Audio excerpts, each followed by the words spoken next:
بسم اللہ الرحمن الرحیم صلی اللہ علیہ وآلہ وسلم۔ اعلان نبوت کے چند روز بعد نبی کریم صلی اللہ علیہ وآلہ وسلم ایک رات مکہ کی ایک گلی سے گزر رہے تھے کہ انہیں ایک گھر میں کسی کے رونے کی آواز آئی۔ آواز میں اتنا درد تھا کہ آپ صلی اللہ علیہ وآلہ وسلم بے اختیار اس گھر میں داخل ہو گئے۔ جب گھر میں داخل ہوئے تو دیکھا ایک نوجوان جو کہ حبشہ کا معلوم ہوتا ہے چکی پیس رہا ہے اور زاروں قطار رو رہا ہے۔ آپ نے اس سے رونے کی وجہ پوچھی تو اس نے بتایا، میں ایک غلام ہوں، سارا دن اپنے مالک کی بکریاں چراتا ہوں، شام کو تھک کر جب میں گھر آتا ہوں تو میرا مالک مجھے گندم کی ایک بوری پیسنے کے لیے دیتا ہے، جس کو پیستے ہوئے ساری رات لگ جاتی ہے۔ میں اپنی قسمت پر رو رہا ہوں کہ میری بھی کیا قسمت ہے، میں بھی تو ایک گوشت پوشت کا انسان ہوں، میرا جسم بھی تو آرام مانگتا ہے، مجھے بھی تو نیند ستاتی ہے، لیکن میرے مالک کو مجھ پر ذرا بھی ترس نہیں آتا۔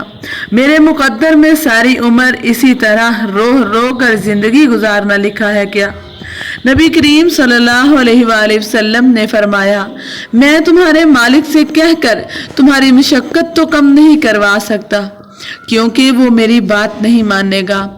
ہاں، میں تمہاری مدد ضرور کر سکتا ہوں کہ تم سو جاؤ اور میں تمہاری جگہ چکی پیستا ہوں۔ اور وہ غلام بہت خوش ہوا اور اس نے شکریہ ادا کر کے سونے کے لیے چلا گیا۔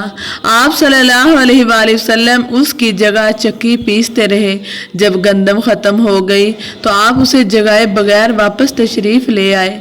دوسرے دن آپ وہاں تشریف لے گئے اور اس غلام کو سلا کر اس کی جگہ چکی پیستے رہے۔ تیسرے دن بھی یہی ماجرا ہوا کہ آپ اس غلام کی جگہ ساری رات چکی پیستے اور صبح خاموشی سے اپنے گھر تشریف لے آتے۔ چوتھی رات جب آپ وہاں گئے تو اس غلام نے کہا، اے اللہ کے بندے، آپ کون ہو اور میرا اتنا کیوں خیال کر رہے ہو؟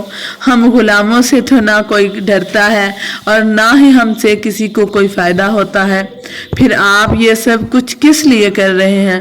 تو میرے نبی صلی اللہ علیہ وآلہ وسلم نے فرمایا کہ میں یہ سب انسانی ہمدردی کے تحت کر رہا ہوں، اس کے علاوہ مجھے تم سے کوئی غرض نہیں۔ آپ نے فرمایا، تم ایک نوجوان سنا ہوگا جس نے نبی ہونے کا دعویٰ کیا ہے، میں وہی ہوں۔ اس نے کہا، یہ کام ایک نبی ہی کر سکتا ہے، بے شک آپ مجھے کلمہ پڑھا کر مسلمان کر دیجئے۔ آپ نے اس کو کلمہ پڑھا کر مسلمان کر دیا۔ پھر دنیا نے دیکھا کہ اس غلام نے کتنی تکلیفیں اور مشقتیں برداشت کی، لیکن دامن مصطفیٰ نہ چھوڑا۔ انہیں جان دینا تو گوارا تھا، لیکن اتنے شفیق اور مہربان نبی کا ساتھ چھوڑنا گوارا نہ تھا۔ آج دنیا انہیں بلال حبشی رضی اللہ تعالی عنہ کے نام سے جانتی ہے۔ نبی کریم صلی اللہ علیہ وآلہ وسلم کی محبت اور ہمدردی نے انہیں آپ صلی اللہ علیہ وآلہ وسلم کا بے لوث غلام بنا کر رہتی دنیا تک بے مثال بنا دیا۔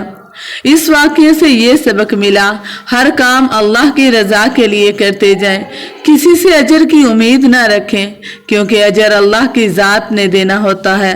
کچھ لوگ کہتے ہیں کہ اس نے برا کیا تم بھی اس کا کوئی کام نہ کرو۔ نہیں، اللہ کے نبی صلی اللہ علیہ وآلہ وسلم کے اخلاق کو اپنانے کی کوشش کریں۔ بے شک اس عظیم ذات کے اخلاق تک پہنچنے کا تصور تو نہیں، مگر کوشش تو ہم کو بہترین امتی بنا سکتی ہے۔